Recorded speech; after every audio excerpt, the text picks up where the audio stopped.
know the vibes. Welcome back to another episode of the Hoop Genius podcast, brought to you by NBA 2K26 and not a gambling sponsor. Oh, that's right. We're one of my the gosh. few shows. It's kind of random. I'm saying that there's no particular reason that I'm pointing that out this week.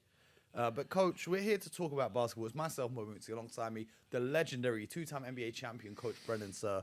Coach, how you doing this week? Mo, it is. If it got any better, I don't know what I would do, buddy. I tell you what, I've got goosebumps all week. The NBA is back. The games are good. Some of the best teams haven't won a game yet, which is what basketball is about. I mean, it's about competition. And I tell you what, and we have some other teams that are playing really well. You know, teams that hadn't played well in the past. So let's get to it. We're going to break it down. I know there's some big off-the-court stories going on in Sure. the NBA. We don't concern ourselves with that realm of that particular industry. We're here to talk about the real basketball. Right. That's what we're here for because, as you said, there's been so many great performances. There's been so many surprises to start the season. And, Coach, just off rip, aside from the obvious, Victor Wembanyama going crazy in his, first game for the Mavericks, against the Mavericks, who's jumped out to you and surprised you? Has it been a team that's caught your eye or a particular player that's caught your eye? Who's caught Coach's eye to start this season in the first week? Well, we both thought that San Antonio, people had just, since Wemby had gotten there in 2 years, one because of illness, second half of the year, that no one had put the Spurs in. You and I both thought they could climb. There's no ceiling for the Spurs, in my opinion. New coach, new staff, some additional players that I think are really going to help them. But this is new Wemby also. And I've had friends, lifelong basketball guys, coaches, players say they don't know if they've seen a guy like this ever. And these are guys around the league 30, 40 years. So that was kind of cool. The stuff he's done in a couple of games, I'm not sure I've seen. Where he's doing it from, way out in the perimeter. No one scores on him inside. He dunks the ball anytime he's within 8 feet of the basket. He's just a unique guy, but he's a great teammate. That's the thing I really like about him. And his innocence of being so young is really neat, But he's got a mature mentality as well. Well, I was just going to say, he's 21, but the people around him in his inner circle have really, really done a great job of keeping him grounded, but I don't think you have to keep him grounded. I think he's there already. And so he is you usually can't in the world say 21 years old and you're mature. I think he is. I think not just basketball wise. And so I'm really anxious to see what happens to them every time. My opinion, every time he plays, it's must see TV because Absolutely. There's things in the first two games I have not seen. I've not seen guys making 4-point plays that shoot the ball at 7'5", stuff like that. I haven't seen guys block shots the way he does. Do you know what I loved, Coach? You know what I really loved? What's that? First play of the game, Pelicans versus Spurs. Zion Williamson dunks on Wemby. And Joe has told Zion before the game, listen, you got to go out there. You got to go put him on a poster. So Zion goes out there. First play of the game, he does exactly that. Exactly. And then in the first half alone, Wemby has 5 blocks, 4 of them on Zion. Right. And I'm like, this is like cinema. You couldn't script games like this. It's unbelievable. And Zion played great. Yeah, 27 points. He almost had a triple-double.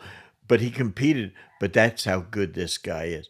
So he has a stat line against the Pelicans. The thing that amazes me, they played an overtime game, 53 minutes. I think Zion might have played 47, which no problem, in my opinion. Trey Murphy, same thing. Wemby plays 32. 32 minutes in a 53-minute game and has a stat line that you just can't believe. 9 blocks. Video game numbers. It's Yeah. NBA 2K26 numbers, Coach. Oh, is that what we're saying? I love that. That's a saying. great promo. Great promo. So we're going to get to the Spurs a bit later on Sure. in the show. Okay. A player that's caught my eye to start this season. And, the start of the season is always funny for me because I have all of my friends message me saying, Mo, I'm in this fantasy basketball league. Which player should I pick? Which player should I keep an eye out on? And the thing is, I like helping my friends. they never share the prize winnings with me when they win their fantasy leagues. So I've stopped helping everyone. But for our listeners here on the show, if you want to make some early season roster moves, a player that's really caught my eye has been Keyshawn George of the Washington Wizards. Now, in his second year, he's had two really, really good games. He's been playing elite defense on the defensive side of the basketball. And on offense, he's averaging 27.5 points through these first two games. Now, I don't expect him to keep that up. I don't expect him to, keep shooting 67% from behind the arc. But he's averaging 27.5 points. He's averaging 10 rebounds, 4 assists, a steal and a half, and 2.5 blocks every game. And the way he's been playing on both sides of the court, that's really caught my eye, and it's a great sign for the Washington Wizards. Yeah, and it's a player that's not on the radar at all. I mean, around the league and stuff like that. So kudos to him. But I really like the way they've come out of the gate. They really competed. They went down to Dallas and won, which is another story for us to discuss, and how the Mavs start out 0-2 at home. At home. Yep. Well, that's a beautiful segue because the first section of the show is going to be about the slow starters to the season in the first week. And the first team I wanted to talk about was the Mavericks, who, as you said, started 0-2. Talk to me, Coach. What's going on? Because the media had them as contenders. Absolutely. I mean, obviously Kyrie Irving being out, when you have such an elite lead guard as Kyrie, who can, score 30, and he can dish out 12 assists. I mean, he's and the best finisher of the guard maybe in the league that doesn't dunk the ball.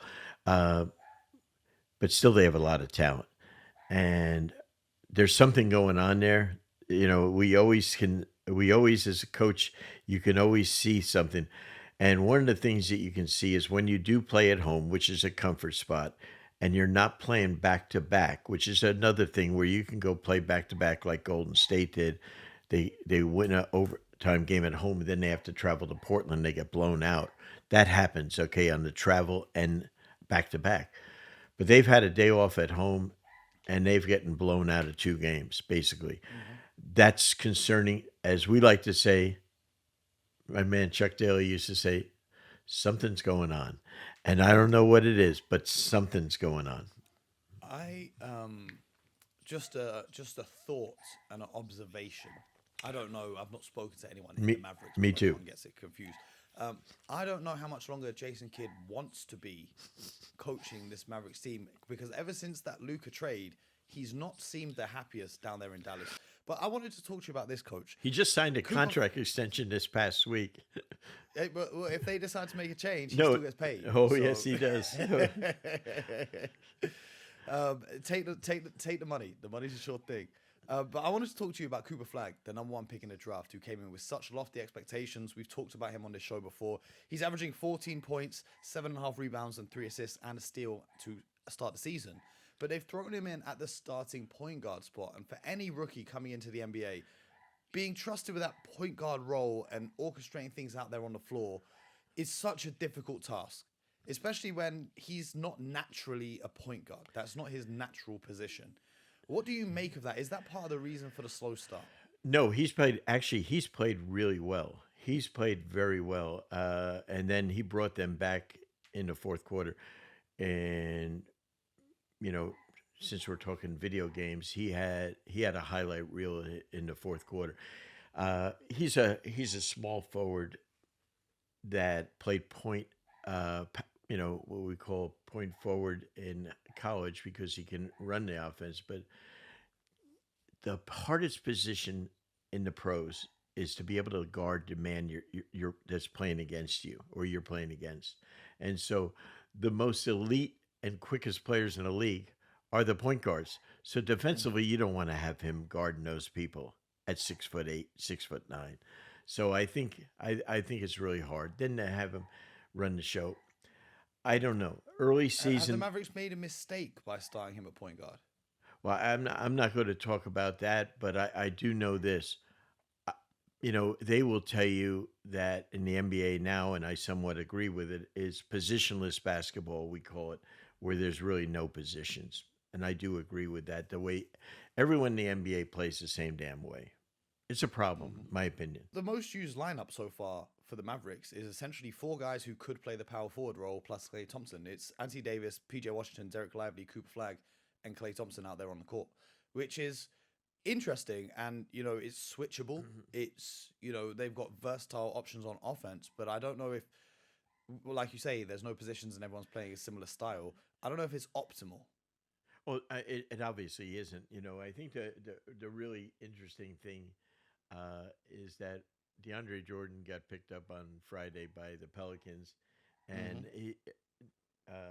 DeAndre is a great guy, and he's been around the league for about, I think, since I was in it. And he made a great comment. He said, every team in the league, all 30 teams, play the same way. The only thing different is terminology, which is a hell of an indictment. That's not a good thing that's happening. It's an easy way to coach basketball. We're all doing the same thing.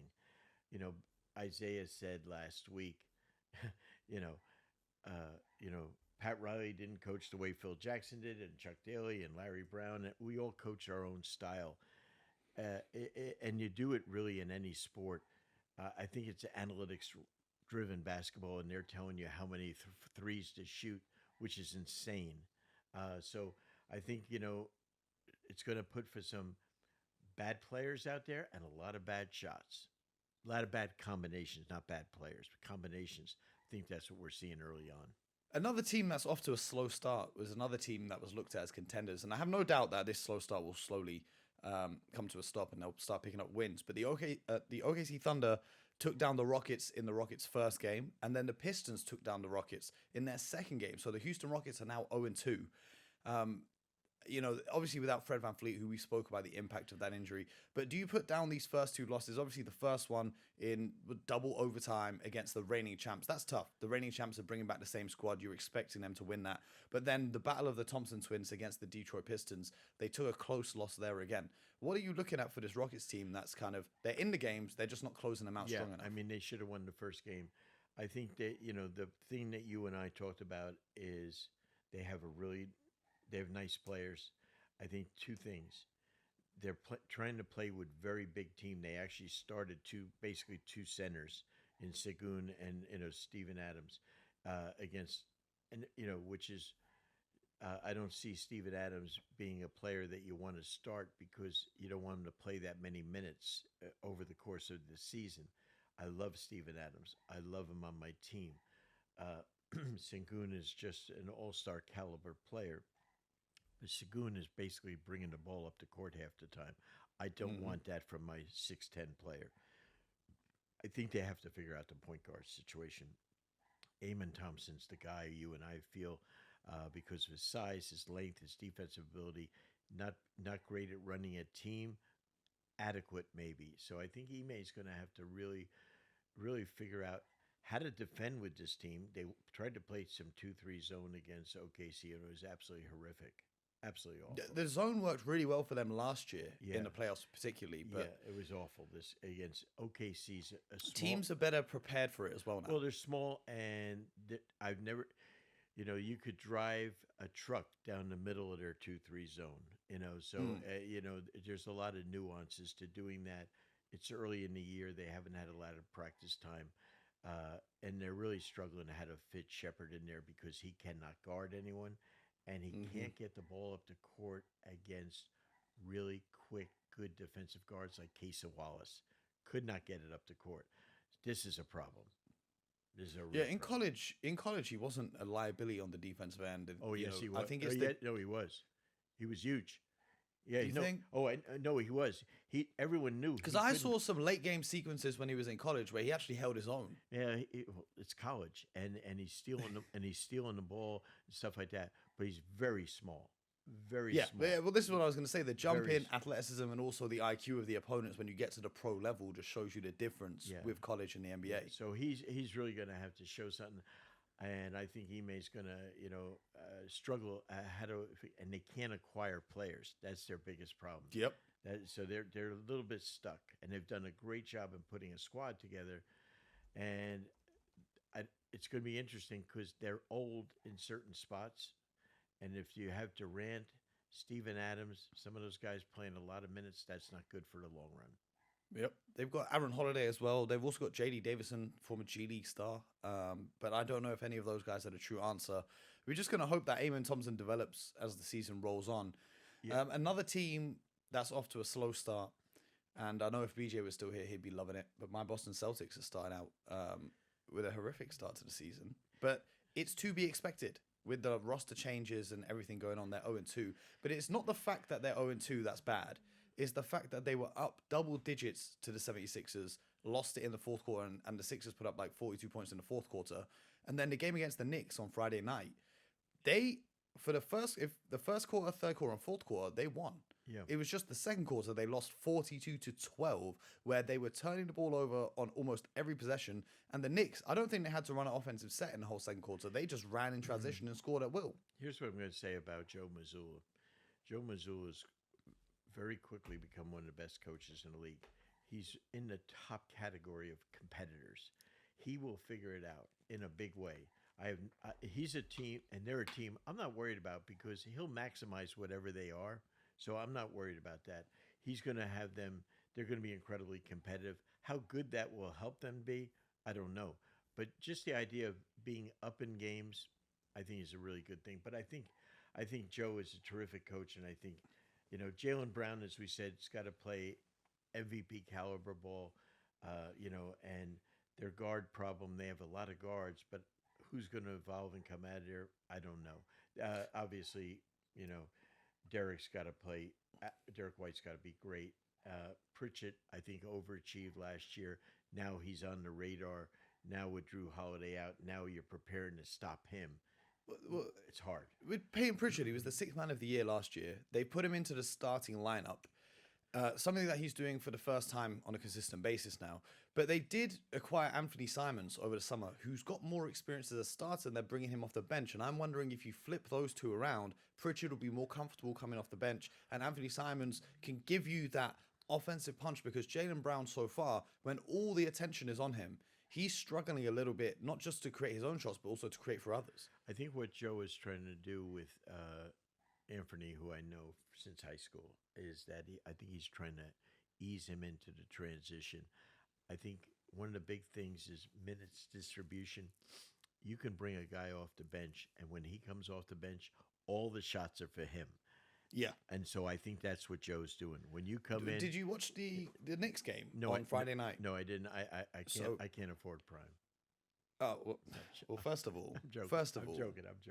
First of all, if you do watch the games on Amazon Prime, you will hear the voice of yours truly on the broadcast. Well, you won't because you're in the United States, but for any other English-speaking territory around the world, you will hear the sweet sounds of this English accent. I might move. I might move to just to watch you. Yeah. It's crazy. I had a friend of mine who lives in Saudi Arabia send me a clip, and he's watching, and I'm doing it in Saudi. I was like, wow, we're really international now. But what really fascinated me in that game was the first substitution that Joe Mazzulla made. Do you know what the first substitution pattern was? It was a hockey platoon substitution. The starting five went off, and five guys from the bench came on. I love it. I really do because Unpredictable. No one's prepared for that. And do you know who stood out to me? who's that? And I love this. And I know you'll be a fan of this player as well. Hugo Gonzalez from Real Madrid, I really the draft pick. I liked him in the draft. He came into the game and took on the assignment of guarding Jalen Brunson, and he did a fantastic job in guarding Jay. And Jalen Brunson only scored a couple buckets on him, right? And he played fantastic defense. He was disrupting everything the Knicks did. He was a big reason why the Celtics took a 20-point deficit and got the lead down to single digits down the stretch of the game. But the thing that stood out to me, and this is what I loved, is after the game, a reporter asked him about his impact on defense and being a great defender. And he said, well, Jalen Brunson scored 30 on me, so I don't think I'm a great defender. I love it. The fact that Jalen Brunson maybe only scored 4 or 6 points on him, yet he's taken the personal responsibility of all 30 points. That mentality for your rookie to come into the NBA, from international rookie as well, because the transition is more difficult for them. The league needs to watch out because one day he's going to be one of the best defenders in the NBA. Well, one of the things about getting a player, from the EuroLeague, even if they're young, is they have so much experience and they're very team-oriented, more team-oriented than U.S. kids. So I love that. I love that pick, and they have great scouts on the Celtics, and they do a great job putting a roster together. I'm very confident in the Celtics as far as bridging the gap till Tatum gets back, whenever that is. And so, and how many businesses could say in the NBA that we cart 380 million off our payroll, and we're still going to be competitive? It's never been done before. So Well, I well, give them well, credit. coach. Last season, the Hoop Genius podcast lost BJ Armstrong and Scott Perry, and we still stay competitive as the best show in the world, thanks to yourself and Yeah. the rest of the team that stepped in. Yeah. Hoop Genius Global now. Yes, I like that. I like that. That's good. Well, thank So, you. so those are some of the teams that have got off to a slow start. Is there anyone else that's on your radar that's been a little bit disappointing through this first week of Well, the season? no, not disappointing. Because I think you're seeing a lot of one-on-one. Orlando's getting off, lost a couple of home games to it. Yeah, that was a tough loss against the Hawks as well. And then Chicago got them last night. Yep. My buddy Billy Donovan has started 2-0. He's such a great coach. He's got a team. His best player hasn't even practiced once yet in training camp. Their bench has been fantastic to start the year. Absolutely crushing it. I think their bench last night. The Magic at home in this day and age. Back when I was coaching, no one would have even noticed. The Magic scored 98 at home. Okay, we used to hold people under 100 all the time. Okay, now all of a sudden that happens, and the Bulls bench I think gets 54 or 58 points last night. And I looked at Billy's thing, and guys that started didn't play many minutes, and that was okay because he's rewarding guys for their effort when they play. I think it's great. I'm really happy for them because no one has them. I think you gave them a permanent play-in spot, right? Yeah. Yep. So which is cool. I get it, but I think you're going to see that Billy's going to maximize who their team is. So they're a surprise. The Clippers are someone who I was surprised they lost to Utah first game, and then they came back and crushed the Suns. Minnesota. Utah have this thing of the first game of the season always being really good. Who was it that went on to win a championship despite the first? I think it was when the Warriors won that. Was it the Warriors winning that championship in 2022? The first game of the season for them, they got absolutely killed by the Jazz. In that, was it maybe my memory serving me incorrectly, but I remember someone winning a championship despite the first game of the season being like a 30-point beatdown to the Utah Jazz. Yeah, I mean when you're playing 82, Mo, and you only see the big thing is, and I don't know what the rules are in football in Europe, but we only have training camp for 21 days, which is kind of absurd. They don't play for 4 or 5 months, and now all of a sudden you say, "Oh, get ready in 21 days," and you must give them 1 day off a week. We have a wonderful union here that protects our athletes, which is great. So they have to have 1 day off a week. They play maybe 4, 5 exhibition games during those 21 days, and you're supposed to be ready for a season. And guess what happens? Inevitably, players get hurt in training camp because they're not in basketball shape. They're just they're in shape on machines, one on zero with a trainer, but they're not ready to play 5-on-5 basketball. And guys get hamstring issues and stuff like that. So now you have players that are starting that aren't even playing the first game. So injuries are a big deal early in the season.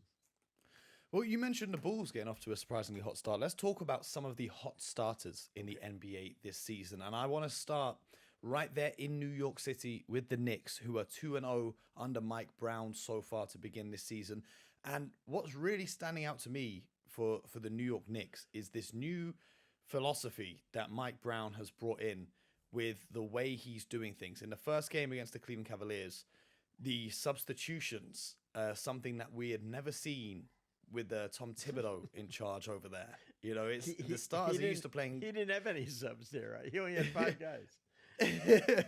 The Knicks in their first game against the Cavaliers used 18 different 5-man lineups. Wow. The bench scored 35 points in their opening game. They only did it 9 times last season, where their bench was lowest in the league in terms of points. And it's not just the minutes and the rotations that's different under Mike Brown. The style of play is very different. They're trying to play at a faster pace. Yeah. They're trying to get out there and run, as I told you they did against the Celtics. But on offense, Jalen Brunson is getting the same number of touches as he did before. However, he's holding onto the ball a lot less. He's taking less dribbles, less time with the ball in his hands, looking to create more for his teammates, not just when he's in possession of the ball, but he's also setting screens for them. He's moving without the basketball, and there's a lot more motion and a lot more variety in this Knicks offense. What stood out for you so far? Well, the biggest thing with Mike Brown's teams, as compared to Tibbs, who we all recognize as a heck of a coach, Absolutely. 2 years in a row in the playoffs, both against Indiana, I believe, he physically wore out in those two series, where he had nothing left or he got hurt. And I think what Mike Brown understands is I have a plan to get you through the season physically. And that's just, we used to tell our players in Detroit when Isaiah was playing, we would say, Chuck Daly, we would say to them, listen, we're going to play till the middle of June. So trust me, I know how to get you through it. And I think it's a huge thing for a player because their body that's their greatest asset. And I think Mike's style of play also is very fast, has an incredibly team-oriented style where everyone gets touches. That is good in any sport, so I think that's really, he's doing a great job there. Mike also is doing a hell of a job in speaking to the media, which is something that, I think it's, the great thing about, if you have an articulate head coach, it's important that he conveys basically your business message on free advertising to the media, and you can really sell things and explain things to the fans who are all fans in any sport worldwide are so loyal to the brand. They want to hear what's going on. They want insider, and the coach is the one to provide that for them. Not don't tell them. You can be, and this really helps them, and I think and that's part of it. It's communication.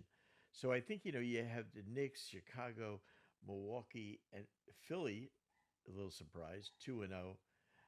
Miami just went into the Grizzlies and crushed them by 32. But I think we're seeing Indiana's the team that I'm concerned about. As I said beforehand, injuries, plus. I just don't think they have the bench that they had before, unfortunately.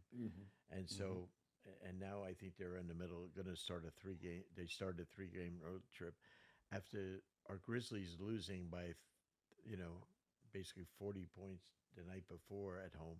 They came on a back-to-back and whacked the Pacers. Shocking, a little bit shocking. Now, here's my OKC thing. OKC. I'm not big on stats. Like you're the hoop genius on our stats. You're our analytics person. I'm not. I'm feel. OKC, I think, has won 20 straight games against the Eastern Conference, which is insane. On the road or at home. So it beating the Hawks last night. But here's the thing that really gets me about OKC. They've got a lot of injuries right now. A lot. Yep. And that's disturbing. They're young and they're hurt. Is that Shea's playing a lot of time. And that bothered me. And the guy literally, they could have scraped him off the court the other night with 50 points. They played the first 2 games with both double overtime games. Yeah.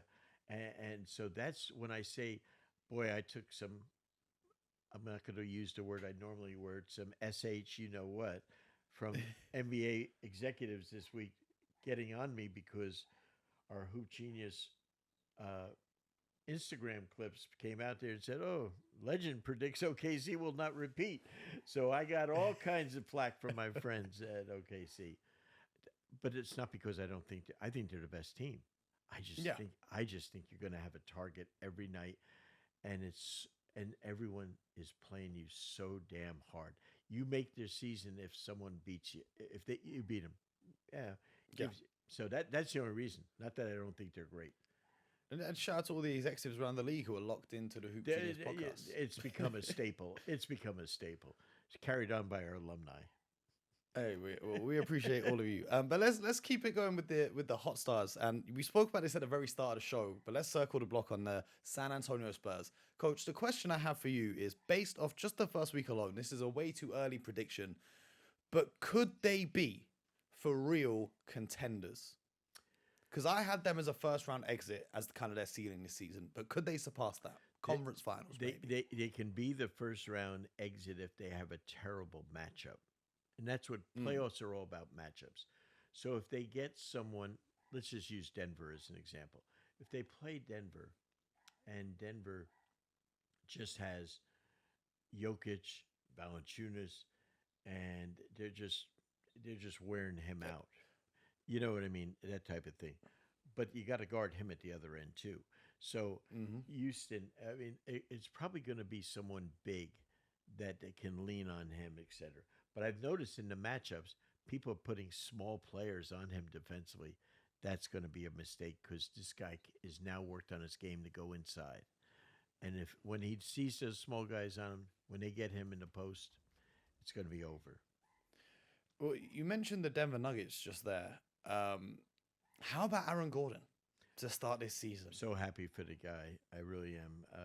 He when he came into the league from college, he was a great team player, great effort player, defender, rebounder. The only thing he couldn't do is shoot and score. That's what they said. Well, Yeah. that's all changed now. He dropped 10 threes on the Warriors. 10 of 11 shooting for 50 points in the opener. Remember, he was with the Orlando Magic, and they dumped him. One of those, trade deadline deals around the All-Star break. Yep. Really an incredible move to get rid of a guy of that. That's a franchise player, in my opinion. A cornerstone piece. He's not a superstar, but he is the foundation on a winning squad, a championship squad, in my opinion.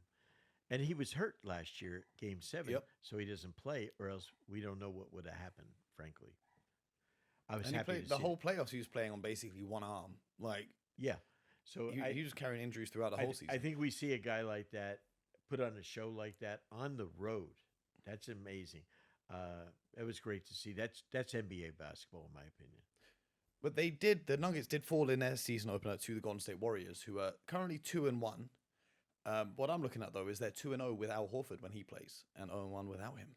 Uncle Al still at the age of, 312 or whatever he is now, still impacting on both sides of the court. I think Steve is going to try to not play him as many back-to-backs as possible. He knows he needs him in the playoffs, and rightly so. Al, as the great Billy Donovan said, and hopefully he'll be a guest with us one of these days, is that Al Horford is all about winning. That's what he does. He's not about stats. He's not. This is coming from college when he's the third pick. If you want him on your team, what does he do? Just win. That's what he does. He does what is necessary To win. When he needs to step up, when he needs to take a back seat. And he's done it throughout his career. And Steve Kerr and their front office, they knew that they targeted him as a guy that they knew with a veteran group was mature, could handle all the things, not going to worry about how many shots, all this crap. He's just there to help win and have a great experience as he finishes his career. I love the pickup. And he's got a fantastic basketball IQ, so we can fit into that Warriors system seamlessly. Like, he's making touch passes off the short roll that a lot of players would take a while to adjust to that style of play, but he already knows where everyone is, like the back of his hand. Very few players in the league that have the length of his career have ever played for a Hall of Fame coach and then played for great coaches at every one of his stops. That's really unique. And so, and now he's going to finish his career with a Hall of Fame coach. So it's pretty cool. What have you thought about Jonathan Kuminga to start this season? Because there was a lot of talk about him over the summer, all of the situation of him not wanting to stay in Golden State, but then he ultimately signs an extension. He started this year. What stood out to me is his 3-point shot. I'm a big fan. Go ahead. I'm a big fan of Golden State staff, Steve Stackhouse, Terry Stotts. I mean, they got a really great staff, and they're all experienced. Steve and Stack have great players in the league. Terry was a good basketball player, overseas in the G League and stuff. But I think one of the big things you're going to see is that, they just understand Kuminga. If they insert and get Kuminga meaningful minutes, they're going to elevate his rise to becoming not a star, but just an incredible, important role player on their team. Kuminga's had his fair share of criticism, especially from the Warriors fan base. And I think a lot of people miss the context of, if you're not receiving regular minutes and you don't have a role that's consistent, it's very difficult for a young player, especially someone who's picked in the lottery, who believes that they can be a star in this league. it's very difficult for them to play 20 minutes in one game and then 2 minutes in the next game, up and down like that. It's very difficult for them because when they get out there on the court, they want to show what they're capable of. So they often criticize his decision making, and I'm saying, well, what do you expect this young man to do? Come into the game for 2 minutes, make a couple passes, and then sit for the rest of the night, and then the next game be expected to score 25 points. Yeah. It didn't make sense to me. So finding that consistent role for him is definitely going to help him showcase his talent, because he's extremely talented. A lot of the questions why I mentioned his 3-point shooting was about his form and his ability to knock down those threes. He's doing it now. On defense, he's locked in. He's a great athlete. He's physical. I'm impressed by what I've seen from Kuminga so far. Let me focus on minutes with any young pro player. Every player in the NBA and in any professional sport, they want minutes, and they want shots in basketball. I want to get minutes and I want to get shots. Sure, but your minutes and are determined by how you understand in practice how to play every possession offensively and defensively. Also, your technical execution of the game plan and the schemes that we have offensively and defensively. I think that's where he's had shortcomings. Now, so as a coach, as a professional coach, I can't put you in if you don't know what to do. He doesn't come from a basketball background. He came from a very bad background into the league. So he's playing Yeah, the with G League night was not a great experiment. No, and so he comes in and he plays with an absolute genius in Steph Curry, and so Draymond Green. You have two of the highest basketball IQ people in the whole league, LeBron being another, but these guys are savants. And so all of a sudden, trust me, it's not Steve Kerr taking them out. It's those guys taking them out. They don't have patience if you don't know what the hell you're supposed to do. So I think he's maturing. I think he's getting it. Hopefully it sticks. Absolutely. Well, this week coming up, the NBA Cup begins for its third season. Coach, why are you shaking your head? I love it. I just love this. Yes? You Yes. know, so many people. It's catching on. No, so many people in the States didn't like Adam Silver, when he talked about it for a year before he got it through. He had a vision based on football in Europe, and he saw the interest that it takes in season. Plus, it breaks up a boredom of a whole meaningless 82 games. You know, where, hey, we're in Cleveland tonight, or this place, that. Now all of a sudden, you got some games that are really meaningful, and I think that is great. And so he was able to convince our union, the Players Association, that this is good for the game. And the reason that's important is that unselfishly, the players said, okay, we want to grow the game, we want to do it, and also they have to negotiate with the union to change anything that we do, practice time, game times, number of games in a season. So Because this does affect the schedule. Yes, and so you have to negotiate. And two teams will play one extra game. They'll play an 83rd game. Yep. That actually isn't included in the stats. The championship game actually doesn't go down. One guy scores 48 points. It's not on his points per game, which is I'm sure which is silly. The but sponsorship money from the Emirates has helped smooth along some of those negotiations. I love my brothers in the UAE. I love that. Hey. I want my goal, my bucket list. My bucket list is to fly first class Emirates Airs before I die. That's what I want to do. We're going to make that happen, Coach. We're going to make that happen. It looks like the greatest. The commercials that we run in the States now, they're everywhere. It's a hotel room in the sky. That's what I said. I want to. Well, they don't sponsor us. Let me stop gassing them up. Yeah, right. But anyway, I think they're on the referees' jerseys. Yep. It is the Emirates NBA Cup. Do you know what I love? Do you know what I really love? Yeah. From a marketing perspective, they stopped calling it the in-season tournament after the first year. It's a horrible because name. That was horrible. Yeah. That was terrible. NBA Cup just makes more sense. So the games are going to be Tuesdays and Fridays primarily on Amazon Prime, which you should be tuning into anyway on most Fridays, not for any particular reason. But the teams have been drawn into groups. The Eastern Conference and the Western Conference have 3 groups apiece. The teams in the group, there's 5 teams in each group. They'll play each of their opponents once in the NBA Cup games. You know it's the NBA Cup because they've got special court designs. They'll play 2 of those games at home, 2 of those games. You love the courts? I love the courts. I mean, for an OG, Coach loves the courts. I mean, just because, you know what for the fan perspective, you say, "Wow, this is special." Okay, so I love the courts. I love the investment. You know how much a court costs? Like one of those, No, £250,000, as you would say, per court. crazy. So they're making an investment for those courts for their teams at home. The courts are beautiful. You'll never forget them. But anyway, I think that you will see that, and then we'll get to see when they get through the whole thing, the semifinals and finals on December 13th and 16th, I think, in In Las Vegas, Vegas. which, the last time we're going to see that. Now the finals will now be moved next year to the team with the highest seed at home. Oh, Yes, yeah, that's a little breaking news for you, Mo. oh, we might have to make a trip to Vegas this year. But should we break down what's going to happen? You want to go to Vegas? You don't. Even if there wasn't a tournament, you'd be there. You know what it is, Coach? I'm just cold. I'm cold. It's freezing here, man. You got to get me out of here. This is miserable in the I think UK. we'll bring you to a road trip. It is 80 degrees here, 80 degrees Beautiful. Fahrenheit here in beautiful. So let's break down the NBA Cup. So Group A is the Thunder, Wolves, Kings, Suns, and Jazz.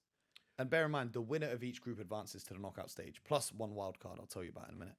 Group B is the Lakers, Clippers, Grizzlies, Mavericks, and Pelicans. Group C is the Rockets, Nuggets, Warriors, Blazers, and Spurs. And then over in the East, Group A, Cavs, Pacers, Hawks, Raptors, Wizards. Group B, Celtics, Pistons, Magic, Nets, 76ers. And Group C is the Knicks, Bucks, Bulls, Heat, and Hornets. Now, the winner of each group advances, like I said. The one wild card from each conference will also make it to the knockout stage to make it an even number. The wild card is decided by the best record in group play. If there is a tie, then it goes down to a head-to-head fixture. If that is still tied, then it's the total amount of points. This is something we've seen in previous years. Yes. It adds an extra element of competitiveness because usually in the NBA, if you're up double digits in the final few minutes of the game, you bring in your bench, you kind of just whatever. Last few possessions, you hold the ball. But now with this points differential factoring in, teams are going hard until the final buzzer sounds, which some people didn't appreciate, but I appreciate people playing hard-nosed basketball the whole way through the 48 minutes. Who do you have coming out of each of those groups? Okay, let's go East ABC first. Perfect. East A.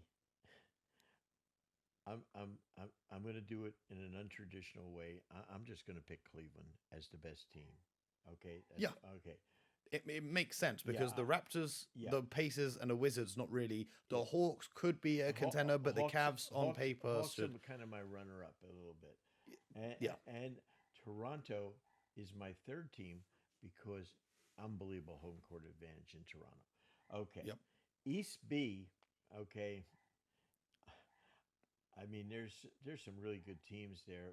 I mean, and two not so good teams. I'm going with my old alma mater, the Pistons. I'm going with the Pistons. I think they could come out of there. Okay, in East C, I'm going with the Knicks. I think that they have a lot to prove. The Bucks are really good. I think the Heat are going to be better than people think. The Hornets are better as long as the Melo Ball is healthy. They're competitive. The Hornets lost that game to the Sixers last night, but they played really well for 35 minutes. And LaMelo Ball is like a triple double every time he plays. He's must-see TV as well. He does stuff on the court. It reminds me of white chocolate, Jason Williams, white chocolate, as far as things he can do with a ball, passes he makes, the way he handles it. He's a magician. Okay, so those are my picks. The Knicks, the Pistons, and Cleveland. And with the best record of the other teams that will be there as an outside pick, I'm going with the Bucks. The Bucks, the reigning champions of the NBA Cup. I'm going to go with that. Okay. Darvin Ham undefeated in NBA Cup games. He's the assistant on the Bucks. Won it with the Lakers. Won it with the Bucks. It's his competition. Darvin Ham is one of the most fascinating human beings in the NBA. We need to talk to him. Yes. All right. West A. Woo. This one's loaded. This is loaded with. Is that Minnesota and OKC, right? Minnesota, OKC, Phoenix, Utah, and of course our friends at the Sacramento Kings. Yes. I think you have to go with OKC. I think we have to go there. Okay. Uh, and so also, and since they're going to make the players will know it's not another game when they step on the court to play these cup games. I think OKC's pride and team steps up. West B, good. I mean, you got some good Yeah. squads here. Also, just on OKC, they lost in the final last year. Yes, So that's some more motivation. got blown out. Did they get blown out in Yep. that game? Yeah, Yep. crazy. Anyway, you got Dallas, Clippers, Lakers, Grizz, and Pelicans. So I think the top three. I'm going with the Clips. I'm going with Yeah. the Clips. I just think that they got a squad as long as they're healthy. They're very, very. They might be the oldest team in the league, maybe, but I really think they really and they're incredibly coached. Uh, and West C, Denver, Golden State Rockets. My goodness, that could be the top three And seeds, Spurs. and it could be the top four seeds in the playoffs in the West. How about that? That's a tough group of death, we call it in football competitions over here. When there's a group draw and one group has tougher opponents, we call that the group of death. So I am going to pick Golden State as the team to Ooh. go, and I'm picking the Spurs to be the team added from the West. No, I'm not picking Golden State coming out of that group. Okay, I'm picking San Antonio Spurs coming out of that group. okay. Because I just think for the Golden State Warriors, who have won so many championships with their core, their goal is the Larry O'Brien Trophy. For the San Antonio Spurs, for someone like Wembanyama and the young players that they have, I think that's something they will really be going after Good call. because Good they call. might be realistic and say, okay, we might not be ready to win the whole championship this season, but let's win this season, and then we can keep it moving after that. But if you think about it, all five of teams in that draw, The Blazers are an underrated team as well. they have some talent. Obviously, as we saw, they had Golden State down 30 plus points the other night. I really like their talent. So I just think that is the one that we could get two teams out of possibly. Yeah.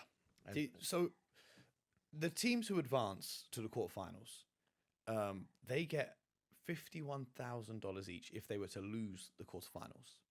If they advance per player, if they advance to the semifinals and lose, it's $103,000 for each player. If you reach the finals and lose, it's $206,000 per player.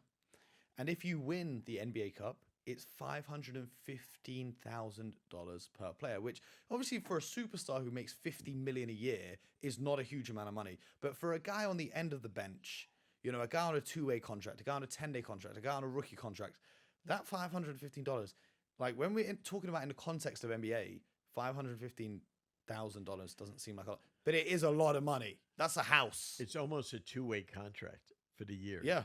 Okay. Yeah. And it's half of a minimum rookie contract. That's what I'm saying. The union that they have in the NBA is the most powerful union in the world in any industry. There's nothing even close. The average players average $14 million per player as a union. As a union, pretty good. So I just think they did a great job of two things. Number one, getting this great event to be seen worldwide through Prime, global sponsor in the Emirates Airlines, and then showcasing our talent in December and November. Brilliant idea. Why? In the States, we're playing football, college and pro. Everyone's consumed by that. That's all they care about. But we're trying to play NBA and we're trying to play hockey during these times. This is going to capture them a little bit. For the basketball junkies, this is great. Adam Silver has always been, in my opinion, in the NBA, the best marketers there are. And so this is another brilliant move. Do you think, from a player's perspective, they approach these games differently to regular season games? The young ones do. They want that money, boy. They do. They want that money. Yeah. And you know what? And for the older ones, some of the older ones that make the large money, they might even give it to the younger players. They've divided up. Yeah, they should. give it to support staff and stuff like that. Yeah, which is 100%. cool. Which is cool. I mean, so this is a brotherhood thing. This is important to them. And when I say brotherhood, this is the brotherhood of a team. Yeah. So I think it's important. I really do. So you've picked the winners you see coming out from each group. Which two teams will we see in the final? Oh. One from the East and one from the West. Oh man, you put your Spurs in there, boy. Oh boy. Oh boy. You gotta be resilient. You gotta be I'm picking the Thunder to win it for the West and get back to the final like they did last season. okay. I can go with that. I can But go. what about the East? The East is The East is crazy. I mean, it could. My goodness, it could just be everyone. Uh, I'm gonna go with my Pistons. I'm okay. gonna go with my Pistons. I like that. Well, we have a simulation from NBA 2K26. Okay. Oh, Would you like to know who the most realistic basketball simulation in the world has predicted for the final of the Emirates NBA Cup? are they gonna predict me being very dumb? They've predicted. Go ahead. They've predicted the Minnesota Timberwolves losing to the Atlanta Hawks in the final of the NBA Cup. With, and this was really interesting in the simulation, Trae Young missing the final with an ankle sprain, Oh my Kristaps God. Porzingis averaging 27.6 points and winning NBA Cup MVP. Anthony Edwards in the final had 43 points, 10 rebounds, 4 assists. Julius Randle had a triple double, but it wasn't enough to overcome 34 points and 9 rebounds and 3 blocks from Kristaps Porzingis, 25 points, 4 assists from Dyson Daniels, 16 from Zachary Riche, 50 from Okongwu, 14 from Kennard, 12 from Johnson, 11 from Nikhil Alexander Walker, and a few other guys contribute. So they have the Hawks winning it through their depth, which I think is a pretty interesting take. No, it's fascinating, and who am I to argue with uh, technology? We will see. We'll see human versus the other thing, and fairness to 2K25. Um, 26. 20, oh my God, 26. The Time's tournament flying, is coach. no, Time's flying. it's the tournament is in 25. Yeah, it's That's right. 2025 Yeah, NBA it's Cup. the Yeah. Emirates Cup 25. And so the thing that I think is the thing that's so hard to assimilate for them is we don't know who's going to be injured. But during that whole time, they picked out someone to be injured. You just don't know what's going to happen. So it's going to be fascinating, absolutely fascinating. Yeah, I'm really looking forward to seeing some of the NBA Cup stuff going down. Coach, what else are you looking for now in this second week of the NBA season as the season continues to roll on? What are you keeping your eye on? Any teams, any players, any storylines? What are you keeping an eye out for? Well, I want to see. I always believe one of the great things about sports, and I think it really is young people that play the sport, is I've always marveled at the way they bounce back from adversity and things happening. So we had two teams. We had two teams this week that got touched by this FBI gambling thing. Okay, and that's the only thing I'm going to mention about it. Miami Heat with Rozier, and of course Chauncey Billups with Portland, the coach. Within 24 hours, where these people were very important parts of their team, the Portland Trailblazers went out and whacked the Golden State Warriors, just destroyed them at home. And then Miami Heat, with our U.S. men's national team Olympic coach Eric Spoelstra, go on the road and absolutely destroy Memphis by like 40 points. That tells me about the resilience of young people and how they can bounce back way better than adults do. Okay. Way better than we do. And I think it's a testament to these guys and how they perform. They are performers and they are entertainers. And I love that about them. Well, one thing I did want to get your coaching opinion on Sure. is with Chauncey obviously being in this situation he is, Thiago Splitter has been promoted Yeah. to interim head coach of the Portland Trailblazers. And it's interesting now because he was the former head coach at Paris Basketball. Yes. The Memphis Grizzlies with Thomas Lasalo, the former coach of Paris Basketball.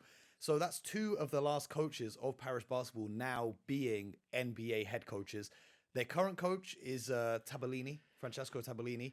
Are we going to see him as a coach next year? And I know David Kahn, who's been an executive in the NBA for a long time, became the president over there at Paris Basketball. What do Paris Basketball know about hiring coaches that the NBA is always trying to steal them? People should follow what they're doing. Okay. Thomas Isolo is going to be a star. I've said that. I've known Tiago forever. He's terrific, and I think his poise showed the other night. He's a great NBA veteran and a great guy. And those of us that have had touched him over his career know how special a guy he is. So even though he's, from Europe, you know, didn't go to U.S. colleges, He's as NBA American kind of guy as we get because of his vast experience there. He's going to do a great job. Even though he's only with the team a few months, he's really connecting with the guys. You can tell that he's got And he's a player's coach as well. He'll let the players figure it out. well. I mean, yeah, I think everyone in this league has to. You have to. It's like if you and I were shooting a movie for cinema, and we say the movie is all about us, the directors. Bad movie. No. Bad movie. It's about the stars in the movie. We have to. The objective of coaching is to guide players and put them in the best possible position to succeed. Tiago, as a great player, knows that. Thomas Islo, same deal. His experience and everything. He's a player's guy. Two different philosophies, unbelievably uber successful. So I'm really thrilled for them. I'm glad that we have coaches that are coming from across the pond because some of the best basketball in the world is played over in Europe. Absolutely. Well, Coach, I'm excited for another week of the NBA continuing. I'm excited for another episode of the Hoop Genius podcast on Thursday. So make sure you set your reminders, sign up for notifications on YouTube, Spotify, Apple, wherever you get your podcast from. And if you haven't yet, do please go and watch our conversation with Isaiah Thomas, the legendary Hall of Famer. There were so many gems in there. There were so many takes that you need to hear from Isaiah's perspective on the game as a true defensive savant and a true winner and a true champion. If you haven't yet heard that, do definitely go back and listen to it because he was Mo. I talked to him since. He was such an appropriate guest to be on Hoop Genius because he is a hoop genius. He is a genius. Yeah. And to be our first guest and of us having guests this year on a regular basis, he was perfect guy to start us off. And I was excited. You did a great job interviewing him. He was awesome. I appreciate you, Coach. And you do a great job yourself, and you've done a great job again today. We appreciate you having you here. I'm part of the team as we roll on this season. I'm so excited for this year. I'm so excited to be on this because this is now where we're educating the world on this, and it's great. It's a marathon season over here. And this season already is an all-time classic. Like from the first week alone, the performances we've seen on the court, things happening off the court. I seen a fan run onto the court the other day and try and grab Donovan Mitchell. Like the world's going crazy, and the only consistent in the crazy world is the Hoop Genius podcast. So please do subscribe, leave it, review, share it with your friends, all of that good stuff. We appreciate each and every one of you who tunes in. And until next time, you guys know what it is. Get buckets.